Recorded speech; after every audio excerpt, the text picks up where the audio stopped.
যদি পাপার সাথে মামামের বিয়ে হতো তাহলে মামাম এখন আমাদের বাড়িতে গিয়ে থাকতো। বিয়ে হয়নি সেই জন্য মামাম এখনো তোমার বাড়ি থাকে, তাই না?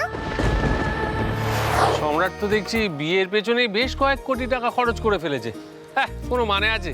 এই টাকাটা যদি নিজের ব্যবসায় ইনভেস্ট করতো তাহলে কত টাকা লাভ করতে পারতো বলো তো? তুমি চুপ করো তো। ক্ষমতা আছে তাই করেছে। পৃথিবীর সবাইকে নিজের মতো কিপটে ভাবার প্রয়োজন নেই। অল ডেকোরেশন কমপ্লিট, কিছু বাকি নেই তো? না স্যার, সব কমপ্লিট। আর লাইটগুলো প্রপারলি ঠিক জায়গায় বসেছে? Yes sir, all done. Great.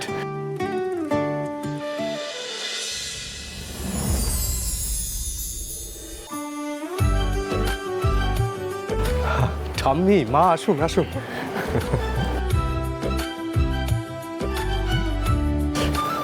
মা,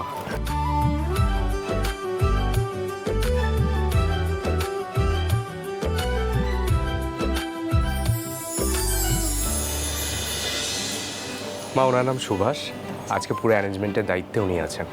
নমস্কার। আর ওনার নাম পাপিয়া, ওনার নাম অনুপ। ওরা সুভাষের অ্যাসিস্ট্যান্ট।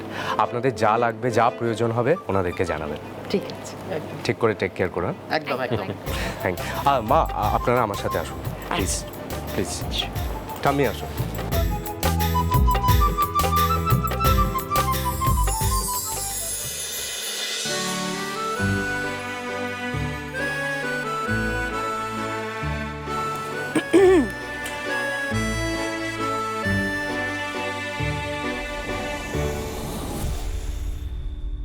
দিদুন, বিয়ে কেন হয়? বিয়ে কেন হয়? কারণ যাতে একটা ছেলে আর একটা মেয়ে একসঙ্গে থেকে নতুন জীবন শুরু করতে পারে। ও, যেমন স্কুলের অ্যাডমিশনের পর ছেলে ও মেয়ে বন্ধুরা একসাথে স্কুলে পড়াশোনা করি, তেমন?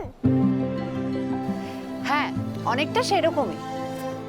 ঝিনুক মাসি সম্রাট আঙ্কেলের বাড়িতে গিয়ে আবার বিকালের মধ্যে বাড়ি ফিরে আসবে, যেমন আমরা স্কুল থেকে ফিরে আসি।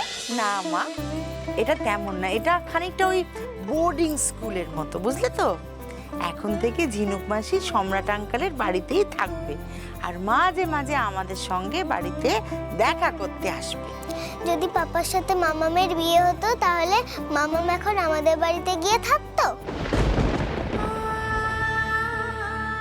বিয়ে হয়নি সেই জন্য মামাম এখনো তোমার বাড়ি থাকে, তাই না?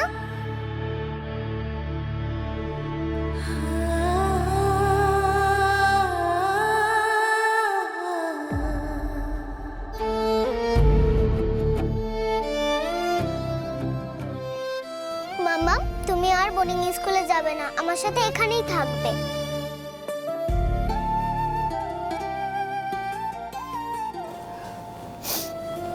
না মা, আমি আমার মিঠি সোনাকে ছেড়ে কখনো যাব না,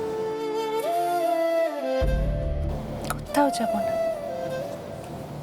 সব সময় আমার মিঠি সোনার সঙ্গে থাকবো, সব সময়।